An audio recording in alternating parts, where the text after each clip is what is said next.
Саламатсыздарбы, урматтуу Коом пресс сайтынын көрүүчүлөрү. Мен Эрмек Аттокуров, кезектеги цензурасыз маекти баштап отурам. Ал эми бүгүнкү маектин коногу 6-чакырылыштын депутаты, 7-чакырылышка талапкер болуп жаткан Рыскелди Момбеков. Куш келипсиз студияга. Азыр шайлоо бүттү, жаңы парламент иштеп баштады. Ошол маалда 2 орун бош. Ошол бир орунга сиздин талапкерлигиңиз коюлуп жатканы маалымдалган, коет деп. Эми мынакей расмий түрдө Рыскелди Момбеков талапкер болду деген маалыматтар бар. Азыркы тапта сиз талапкерсизби? Жок, азыр катталдым, бирок такталып элекмин. Такталдым, бирок катталып элекмин деген сөз. Анткени документтерин тапшырып арыз бердим. Алдыда текшерүү иштери жүрөт. Анан кийин 27-январга чейин БШК менин талапкерлигим каттаган күбөлүктөр керек. Ошол күндөн баштап мен талапкерликти айтам. Азырынча мындай ниет билдирген адам катары, арыз берген адам катары. Эми ниет деп атасыз. Азыркы тапта эми баарыбыз депутаттар сындап атабыз, бирок баарыбыз депутат болгубуз келип атат. 7-чакырылышка келүүңүздүн себеби эмне болуп атат? Эмне үчүн кайра депутат болгуңуз келип атат? Бул эми көбүнесе партиялаштардын сунушу. Ошо бош кылган 2 аймактан бизде партиянын атынан Свердлов аймагы боюнча Ирина Юрьевна Карамушкинаны, анан 1-Бай районундагы округ боюнча мени сунушташты. Биз бирок партиянын атынан бармакпыз, кечигип калып, кече өзүбүзчө самовыдвижение менен өзүбүзү көрсөттүк да. Негизи бул сунуш партиялаштар тарабынан түштү, партиянын коллегиялык чечими. Анан өзүм деле аттансамбы, аттанбасамбы деп анан көптөр суранышты, чын айтайын. Эми 7-чакырылышка келип калсаңыз буюрса, 6-чакырылышты көрдүңүз. Азыркы парламент кандай болуп атат? Бүгүнкү ушул жаңы депутаттарга кандай баа беребиз? Эми сиз ошол депутат катары, мисалы биз сырттан көрүп жамандай же жакшы деп мактай беребиз да. Сиз арасында жүрдүңүз, алардын жеңилдигин билесиз, эмне ишти кантип алып барарын билесиз, кайсы жерде оорчулугун барын билесиз, сырын барын билген адам катары. Эми бешиктеги баланын бек болорун ким билет демекчи, ачыл эле кумдукта бычыл эле кумдус бар деп коет эмеспиз андыкта. Ансыңардын азыр 7-чакырышка баа бериш эртерээк кылат да Эрмек. Анан бирок мен 1-2 жыйындардан байкап калдым да, мындай кире албай атабы же деңгээлдин жоктугу. Маселен биз 120 депутатка 2 гана вице-спикер болчу да. Булар азыр 30га азайып кайта 4 вице-спикер керек. Бизге мынча комитет керек. Бизге мындай жеңилдиктер деп келатканы бул элдин кызыкчылыгы эмес. Бул мамлекеттин кызыкчылыгы эмес. Булар айта турган иш эмес болчу. Булар адегенде комитеттерди бөлүштүргөндөрдөн, кызматтарды бөлүштүргөндөрдөн эмес. Булар адегенде азыркы бүгүндө болуп жаткан актуалдуу маселелерден, эмне үчүн кышкы ОЗП деп коет да, күзгө кышкы болгон даярдык өкмөттүкү провал болду, жазга болгон даярдык кандай деп, ошол өкмөттүн маселелер боюнча баштаса болмок, анан өздөрү боюнча баштаганда. Бирок аларды азыр жакын парламентте өкмөттүн ишин көзөмөлдөө функциясы жок да. Жок, ар бир ал экилүү окуган айтканга толук мүмкүнчүлүгү бар, микрофону бар. Алар өкмөттү чакырып алып туруп айтса болмок да, эмне үчүн ондай болуп атат, эмне үчүн кумтөр боюнча маселени, эмне үчүн бюджет боюнча маселени кылып ишебейт өкмөт. Анан булар келгенде эле актуалдуу маселеден эмес, өздөрүнө тиешелүү маселеден баштап дааратканага чейин түшүп кеткени, тамага чейин түшүп кеткени, бул алардын деңгээли түшүп кеткени. Жок, баары бир кылык ишебейт, өкмөт алар менен эсептешпейт да. Жок, эсептешет. Кеп мыйзамда эмес. Эми биз бүгүнкү күндө мыйзам менен жашап аткан жокпуз. Мыйзам менен жашай турган болсок, мыйзамда мындай нерселер көргөзүлгөн эмес да. Мыйзамда президенттин аппарат башчысы Акылбек Усенбекович, ал премьер-министр деле кызмат менен жүрөт. Андай Конституцияда каралган эмес да. Эгер биз мыйзамдын тамгалары менен так жашай турган болсок, анда таптакыр башка болмок. Так бүгүн, мынакей ушул күн эле түшкү саат 1-де митинг болду.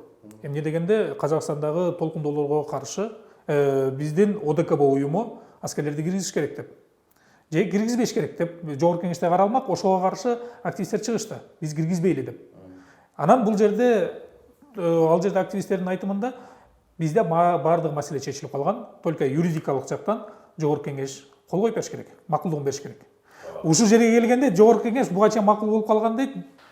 Кептин баардыгы ошол бүгүнкү маселе бул жогорку кеңештин жооштугу эмес, бул жоопкерчиликтин жоктугу. Кошуна мамлекетте өрттөнүп, адамдар өлүп атса, бүгүнкү кворумга чогула албай атат. Канатташ казак эли канга боелуп атса, чекесине турган кыргыз эли билмексерге салып коюп атат да. Өзүңдүн сөзүңдү айт да. Ар бир депутат келип өзүңдүн пикириңди айт. Анан кийин бүгүн чогула албай койгон мени таң калтырды. Таң калтырды. Биз кандай болгон күндө да азыркы бүгүнкү күндө кырдаал мындай болду деме. Биз Казакстанда койкарга тереңдеп айта турган болсок, Казакстандагы капсалаң бунун тереңдеп кеткен, ириңдеп кеткен да. Бул 10 жылдан бери жаткан оору болчу. Бул бийликтин кризистин тереңдиги эмес, бул бийликтин кереңдиги. Бул алсыздык менен акылсыздыктын айкалышка жери ошон чеги болду да. Мен таң калам ошо бийлик башындагы адамдарга Чермек, баягы жолсо падышаларга деп коеюнчу мындай айтканда. Сен деле мен деле даракка кандай чыксак, ошол жол менен түшөбүз. Биз маймылдай болуп бутак менен түшпөйбүз да. Ошол сөңгөк менен түшөбүз, туурабы? Президенттер кандай жол менен келсе, ошондой жол менен кетерин канча заргак сазак дагы эч ким айтпайт да. Мисалы баягы айтат го, тарыхты сен мылтык менен атсаң, келечек сени замберек менен атат дейт. Бунун туйутмасы кандай? Сен тарыхты тап берсең, келечектен келтек жейсиң деген сөз. Же тарыхты тансаң, келечек сени келтек менен башка чабат деген сөз да. Ошо биз тарыхты танып атпайбызбы, тарыхты чанып атпайбыз, тарыхты байкатпайбыз. Мисалы мен бир нерсени сага айтып берейин да. Ким кандай келсе ошондой кетет. Акаев Москвадан келген Москвага кетти, самолет менен келген самолет менен кетти. Бакиев Курманбек инкылап менен келген инкылап менен кетти. Чындыкпы? Чындык. Атамбаев шайлоо менен келген шайлоо менен кетти. Сооронбай Жээнбек кокустуктан келген кокустук менен кетти. Назарбаев жаштардын төңкөрүшү менен келген 86-жылдагы, желтоқсан менен келген жаштардын төңкөрүшү менен кетти. Атургай Ельцин дагы күтүүсүз жерден келген күтүүсүз жерден кетти. Мына тарых. Ушу тарыхтын табышмагын, бул тарыхтын табышмагы эмес, бул тарыхтын тастыктамасы. Тастыктап атат. Анан 86-жылкы Казакстанда желтоқсан окуяларына келген да. Каңтар айы мына январь каңтар деп каңтар менен каңтарылып кетти. Ушу эмне үчүн ушундай анан мунун баардыгы айланып келип, Эрмек бул да мындай да. Булар казактар, кош бийликти түзүп алган, түзүлгөн кош бийлик үзүлүп кетти. Бош бийлик болуп калды да, мисалы же Касым-Жомарт Токаев президент эмес, же Назарбаев президент эмес. Кечеги Санкт-Петербург саммитке экөө тең ээрчишип барганда мен да таң калдым. Кимиси расмий, а бирок жанагы протокол боюнча сүрөткө түшкөндө тиги жок. А бирок чыкканда аны тозуп алып узатып кирип атат. Кош бийлик деген бул бош бийлик. Коркуп эле кош бийликти кылбаш керек. Мына бизде кош бийлик болгон Эрмек, сен жакшы билесиң. Акаев менен аялы башкарган. Кош бийликпи? Баласы менен башкарган, иниси менен башкарды, айдоочусу менен башкарды. Бул кош бийлик, аягы барат бош бийлик. Ошондон Назарбаев бийликтен кеттиби азыр? Сиздин пикириңизде? Же болбосо бул формалдуу түрдө? Эми мындай да, ал кандай болду? Анын эстелигинин кулаганы, жерге кулаганы, анын тарыхы кулаганы. Бүгүнкү күндө кан төгүлгөнү Назарбаев бүттү. Ал тарыхта калды. Кечеги реформатор казак Назарбаев бүгүн Камкор Назарбаев айланды калды. Бул бүттү, бул тарыхта жазылды калды. Буну оңдургонго болбойт. Эми мисалы азыр акыркы маалыматтарды карасак, аскерлер ок атып атат. Кадимкидей эле орусча айтканда позицияга туруп алып, мылтыкты түз эле кармап атып атышат. Эми бул шартта ОДКБнын алкагында ошонун расмий өкүлү катары биздин аскерлер, жалпы ОДКБнын аскерлери Казакстанга кириши кандай? Кандай баа бересиз? Мен депутат болсом азыр, мен каршы добуш бермекмин. Кесиптештерим дагы каршы добуш бергенге чакырмакмын. Анткени бизде бир эмес 3 инкылап болду. Биз жардам сураган жокпуз. Казактарга кайрылып, казактар бизге кирген жок. Кыргыздардын ички иши кийлигишпеш керек деди. Биз кийлигишпешибиз керек. Биз мындай калды, Эрбек. Баягы жомоктогудай эки жолдун ортосунда калдык. Биякта капталында каның бир казак турат, биякта босогодо азап турат. Же сен азапты танда, же канатташ казакты танда деп бизди коюп койду да. Азабы ким? Азап бул бийлик. Казактын бийлигин колдошубуз керек же карапайым казакты колдошубуз керек. Эгер биз бүгүнкү режимди колдой турган болсок, ОДКБны колдой турган болсок, Токаевдин режимин колдой турган болсок, Назарбаевдин режимин колдой турган болсок, биз коркуп атабыз. Эртең коридорду жаап койсо, азап келет бизге депчи. Казакты кантебиз анда? Кылымдар бою канатташ ташап келген тамырыбыз бир, тагдырыбыз бир, тилибиз бир, дилибиз бир, жайытыбыз бир, баардыгы бир болгон казак элин кантебиз? А Кенесарынын кегин кантебиз? Норузбайдын доматын кантебиз? Ошолорду унутуп койдукпу? Kenan Сарынын кеги канчага жыл узанган? Бул казак менен кыргыз ортосунда. Биз орус менен белорус калкы кандай жакын болсо, казак менен кыргыз калкы туп-турушта жакын. Кандай болгон күндө дагы биз барышыбыз керек, жардам беришибиз керек, бирок дипломатиялык, гуманитардык жардам беришибиз керек. Ни в коем случае армияны киргизсек, вхождение это есть вторжение. Курал менен кирген это вторжение. Кирүү бул вхождение. Кирип атат. А курал менен келген уже сен вторжение. Бирок ал база алган жок да, кайра курамын көтөрүп чыгып кетесиң да. Жок, эгемендикке болгон мекендик. Биз эгемендигине шек келтирип атабыз. Казактардын алар өздөрүнүн проблемасын өздөрү чечиш керек да. А кече Тажикстан менен болгон биздеги агрессияда казак бийлиги, ошол казак бийлиги биз колдоп аткан казак бийлиги Тажикстандарга ок бербедиби? Ар бир кыргызга бирден 6 миллион ок берип атпайбы? Ана кантип биз бүгүн ошолорго ток кылып атабыз? Биз кантип ошолорго жардам берип атабыз? Биз ириде калыстыкты кармашыбыз керек. Биз азыр эми жок. Чыңгыз Айтматовго окшогон залкарлар болгондо алар барып ошол 1000 деген баягы илгери ошок кыясында 90 ошок кыясында отуруп, ошол жердеги күйлөнгөн казактардын алдына отуруп, эки элдин Муктар Шаханов, Чыңгыз Айтматовго окшогон эки элдин жылдыздары болгондо элди токтотуп калмак. Андай киши жок болот атпайбы бизде азыр? Бирок азыр деле ошол эле Алы Туткоевич кыргыздын төкмө акындары ушундай да көргөзүш керек. Элдик дипломаттарды ошолордун алдына барып бырдап ачуулууга арачага түшүш керек эле. Биз алардын бир уйдун мүйүзүнсө 1000 уйдун мүйүзү ызыкпайт дейт. Канча казактардын каны төгүлсө биздин дагы каныбыз көтөрүлүп атат да. Мындай кезде биз карап турбашыбыз керек. Алар бизге канчалык жамандык кылган күндө да биз бүгүн аларды жамандык каптап турган кезде биз жакшылык кылганыбыз жакшы эле да. Кайрадан Жогорку Кеңешке кайтып келели. Мисалы буга чейин айттыңыз, Жогорку Кеңеш понятие менен жашап атат деп. Биз понятияны ким берип атат билебиз да. Бардыгы айтышат, азыркы Жогорку Кеңеш президенттин алдында мындай кол бала. Буга чейин мисалы 120 депутат болсо, азыр 90 депутат болуп калды. Баягы Эдил Байсалов айтмакчы, анын эптеп 60-ын өзүбүз алып алсак, кылыбыз кыйшайбайт деп. Эми кыл кыйшайбай турганда, ошол кворум чогулса, мыйзамдаштырып бермек да. Балким ушул себептен, балким айрым депутаттар тигил жакты да тандай албай, бул жакты да тандай албай келбей коюшту. Балким бул жерден кворумдун болбой калганы утуш болуп аткан жокпу? Ушул жерден балким жаңы 7-чи чакырылышка келген депутаттардын бир ыкмасы. Баары кандай болгон күндө дагы ошо кылыбыз кыйшайбайт деген кишинин сөзү кыйшайды. Ал кечинде бизден биринчи бийликтин расмий адам катары Казакстандагы акылман адамдар жөнгө салат деп баягы Токаев менен Назарбаевга комплимент айтып кетти да. Комплимент айтып кетти ал мындай кан төгүлө элек кездечи. А бүгүн кворум чогулта албай койду. Эгер кылыбыз кыйшайбайт, биз 50-55 депутат менен иштесек, эмне бүгүн 50-55 депутат чогулта алган жок? Эмне үчүн президенттин немесе саботаж кылып атат бүгүн? Эмне үчүн бүгүн кворум болбой калды? Депутаттардын ыкмасы болуп, депутат болсо алып барып эле жабык эшик артында өткөрдү. Макулдук берип кол көтөрүп айдап жибербейби? Көрдүңбү? Депутаттар кыйшайган жок. Булардын кылы кыйшайып калды. Ошол жерден мен айтайын дегеним, депутаттардын бул ыкмасы балким атайын бир жасалган, уюштулган. Келгиле, азыр бара турган болсок, биз колбой беришибиз мүмкүн болот. Мүмкүн. Барбай койдук атайын. Мүмкүн бир күнгө тайм аут алайык. Башка мамлекеттерди карайык. Армениянын позициясын карайык, өзбектердин позициясын карайык. Тажиктер кандай жардам берет экен? Биз поезддин алдына түшө албайык деген сестенүү болуп, атайылап бүгүн кворум кылбай коюп коюш да ыктымал. Я это не отрицаю. Но кандай болгон күндө деле бирдиктүү позиция жок экенин билип калды.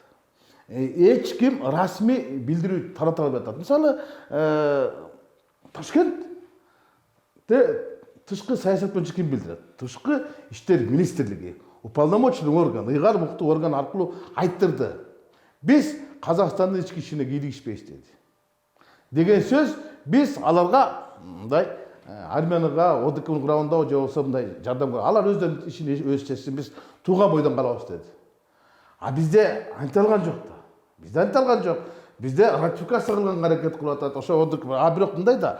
ОДКБ бүгүн кирди. ОДКБ кирди. Ал кимдин сөзү менен кирди? Өзүнүн мандат менен кирди. ОДКнын ичинде мандат бар да.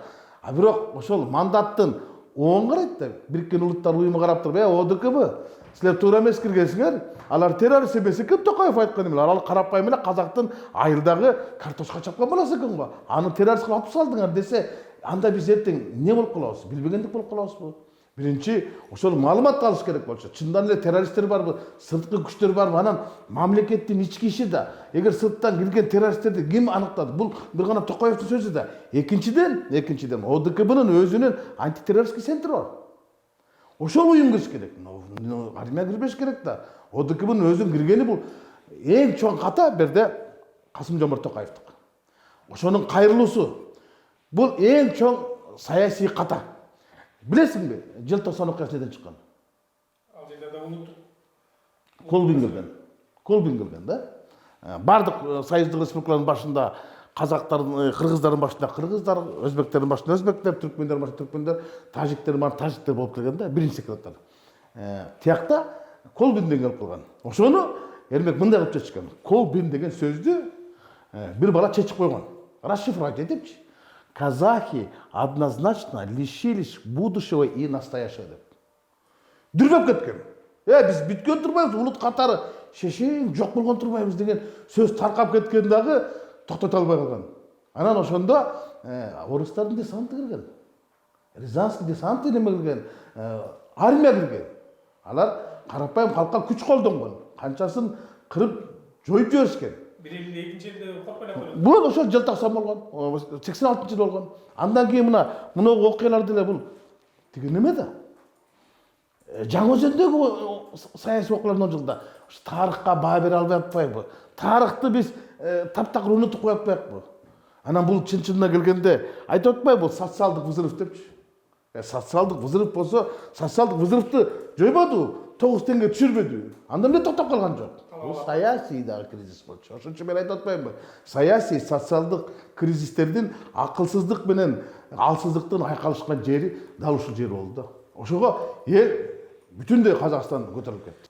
Негизи кандай бир ыңкылаппы же толкундуу болбосун, бизде болобу, башка жакта болобу, кошуна өлкөлөрдө дүйнөлүк эмеде практикада бар. Үчүнчү күч деген. Биз шылтай беребиз үчүнчү күчкө. Анан анын бары жогун деле эч ким билбейт. Далилдеген эч ким жок. Эми ушул үчүнчү күчкө такыла турган болсок, мисалы Казакстанды алалы. Казакстанда бир шаарда Жаңаөзөндө газдын кымбатташы боюнча митинг болду. Анан эле эртеси күнү бүт Казакстан көтөрүлдү. Эми ал Казакстан Кыргызстан эмес да, анын аймагы деген кол жеткис. Анан буну ушунча кыска аралыкта мобилизациялаган эмне күч болду дейсиз? Анткени буга чейин биз Кыргызстандагы 3 төңкөрүштү тең ала турган болсок, баарында жок дегенде бирден, болбосо 2ден 3төн лидер болгон. Түндүктө бир лидер, түштүктө бир лидер, борборду бир лидер көтөрүп, анан кийин баардыгы мобилизациялаган бир ортодогу келишимдер болгон да. Акыркы 20 жылда ала турган болсок, ошол эле Садыр Жапаров, Өмүрбек Бабанов, Алмазбек Атамбаевдин тарапташтары көтөрүлүп, анан бат эле окуя болуп кетти. А буларда белгилүү бир лидер жок. Эрмек мына сен эң негизги орчундуу мындай нерсени өзүтүн да. Баягы сөз бар эмеспи? Оппозиция жок жерде оппозицияны түзүш керек депчи. Бул эң айтылган акылма сөз болчу. Оппозициянын бийлиги өзү түзүш керек. Эгер сен оппозиция лидерлердин бардыгын чет өлкөгө тараттырып, камап, сабап, аттырып, саттырып, жаптырып салып жок болсоң, мына бүгүн бийлик өзү, казактын бийлиги сүйлөшөргө киши таппай калды. Элди ээрчип кете турган бир киши менен сүйлөшө албай, диалог жок болуп калды. Эл кимге ээрчирин билбей калды, бийлик ким менен сүйлөшөрүн билбей калды. Ушундай өңүттөн алып караганда Кыргызстандагы оппозициялык саясатчылардын бар экени жакшы. Ошол эле бийлик оппозициялык саясатчыга чыгат, оппозициялык саясатчы жанагы оппозициялык элди толкунун токтото алат. Бүгүн токтото албай калды. Жок, бул жактан туруп алып жанагы Аблязов сайрап атат, тияктан Кажагелдин, бияктан дагы берки Жаргулан Сейсенбай деген атат.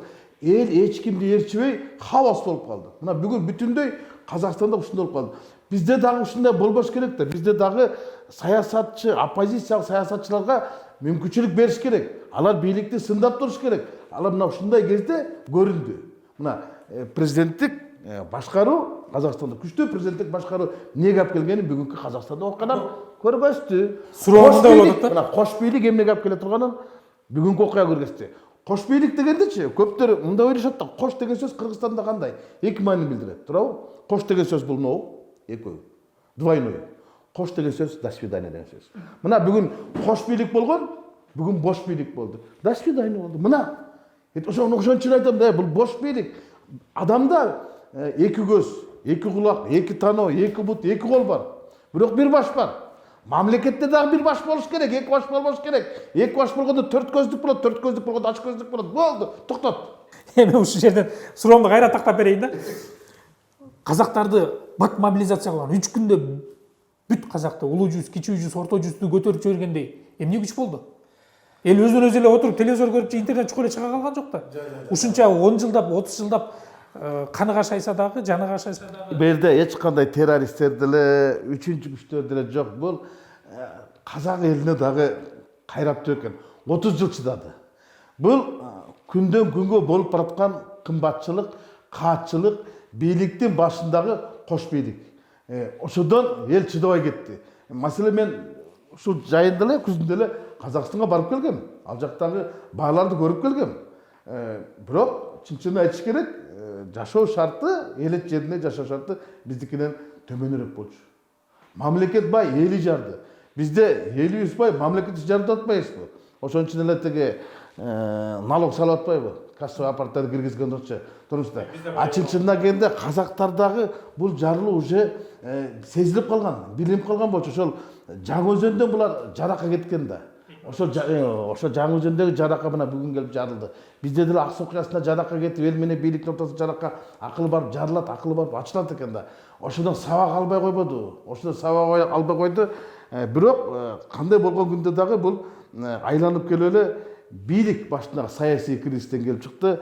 Нурсултан Назарбаев ушунча эмгек кылды, ушундай мамлекеттин башында турду, түптөдү, күчтөдү, бирок аягында ач көздүк кылып туруп кетпей туруп алганы казактардын, бүтүн казактардын кыжырын кайнатты. Анан мен айтып атпайм жана социалдык, саясий кризистер биригип кеткен жерде ушундай болду да. Анан экинчиден экономикалык кризис дагы буларга биригип кетти. Анткени казактарда жашоо аябай кымбаттап кеткен. Алар келечектен эчтесен көрбөй калды, ушинтип эле отурса качан карас деп бук ушуга болуп калды. Ошол эле 86-жылы төрөлгөн балдар азыр 35-40-тарда да.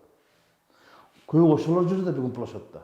Ошол бийликтен, ошол кездеги тарыхтан сабак албагандан кийин булар сабак алдырды, чөгөлөттү. Мына айланып келип туруп эми Канатташ казак элинде кандай капсалаң болду, кандай каңтар болду. Дагы Кудайга шүгүр, бизде деле бирок окуялар болгон. Бирок ошол кезде казактарчы, маселен 2005-2010, 2020-жылкы инкылаптарда боордош казак элдер бизди боорго тебип, границаларды жаап койгон. Чегараларды жаап койгон, чегараларды жаап, бир да кишини чыгарбай киргизбей койгон болчу. Ошол кезде алар ошол мурдагы президенттерге ортого түшүп, сыртка чыгарып кеткен да. А бирок бүгүн эми казак бийлиги ОДКБдан жардам сурап атат. Биз азыркы тапта кандай кылышыбыз керек? Казакстан кандай кылыш керек? Убакыттын ченемдүү болуп аткандыгын ойлонушту. Кандай болгон күндө да Аракеттер кандай болуш керек? мындай дерме. Кандай болгон күндө дагы бийлик бул колдун кири, байлык сыяктуу. Булар келет кетет. Жанагы бетей калат дегенде бектер кетет. Булардын да күнү бүтөт. Бирок казак менен кыргыз тарыхта калганбыз. Кылымдар бою канатташ жашап калганбыз, биз калабыз. Абалдан кантчыбыз? Кенесарынын кегинде казактарда кек калбаш керек. Кыргыздар, кечеги ана каңтардагы апатта сендер бизге көмөк бергендин ордуна көрсөттүңдөр го, армияңарды киргизип. Биз сону эстен чыгарбайбыз десе, кантип сен экөөбүз ошого жооп беребиз? А бүгүнкү бийлик, булардын бийлиги, биздин бийликтер кетет да. А биз калабыз да. Биз өмүр бою калабыз да. Мына ушул жагынан алып калганда биз кандай болгондо канатташ калабыз. Алар туура түшүнөт. Биз гуманитардык жардам берели, биз дипломатиялык жардам берели, биз болсо колдон келген врачтарды, элчилерди женелери, биздин тилибизди, бизди токтотконго аракет кылалы деп башка жагынан жардам беришибиз керек да. Бирок аскердик жагынан эч качан биз Казакстанга мылтыкчан адамды, дубинкечен адамды жөнөтпөшүбүз керек. Казактар абалдан чыгыш керек өздөрү. Казак бийлиги. Казак бийлигини кырдаал курчуп кетти, көзөмөлдөн чыгарып алды. Бул жерде мен таң калганым ошо казактын аттуу, баштуу адамдары, казактын баатырлары, казактын жакшылары ушундай кезде чыгыш керек дагы, элди токтотуш керек болчу. Мына криминалдардын башчысы чыгып айтып атат, башка дагы бир жаштар айтып атат. Бирок ушул кезде эмне үчүн интеллигенция өкүлдөрү жок? Эмне үчүн мурдагы казакты башкарып кеткен улуу даражалуу инсандар чыккан жок? Ошолор айтып, "Эй, сабыр кылыңдар. Жок десем, мына мен чыгайын. Мени жок кылыңар" деп туруп, мамлекетти жок кыласыңар, мени жок кылгыла деп бир казак чыга албадыбы? Ушул да трагедия. Бардыгы коркуп бүгүн эмне болуп кетет деген нерсе менен жатат да. Коркпош керек да. Качан казак башын капты эле. Канжыгага байлачу эле казак кыргыздар. Ошондой элдерин көрбөй турам да. Мен 2 күндөн бери мен Казакстанда канатташ жашап калган, балалык чагымда ошо Казакстанда өткөн казак балдар менен иштешип калган адам катары айтайын да. Ушунчалык каным кайнап турат да. Ушундай кезде кайрат айткан казактын чыкпай жатканына таң калам да. Кайрат айткан, калыстык сөз айткан казактын аксакалдары, ошол Муктар Шаханов, Олжас Сулейманов окшогон дипломатиянын тилин билгендер, элдин тилин билгендер, ошол эле казактын спортсмендери, ошол эле казактын ырчылары, сынчылары эмне үчүн бүгүн баштарын кумга салып отурушат? Эмне үчүн ошолор чыкпайбы элдин алдына? Ошолор барса болбойбу, токтотсо болбойбу жаштарды? Албуттанган. Бирок ошондой болгон күндө дагы бүгүн өзбек болобу, тажик болобу, кыргыз болобу, биз баардыгы ортасында бордош элбиз. Ушул жерде элдикти дипломат иштеш керек болчу. Анткени элди толкундоосун басканга курал эмес, куралды колдонбош керек. Куранды колдонсок болот. Кудайды колдонсок болот.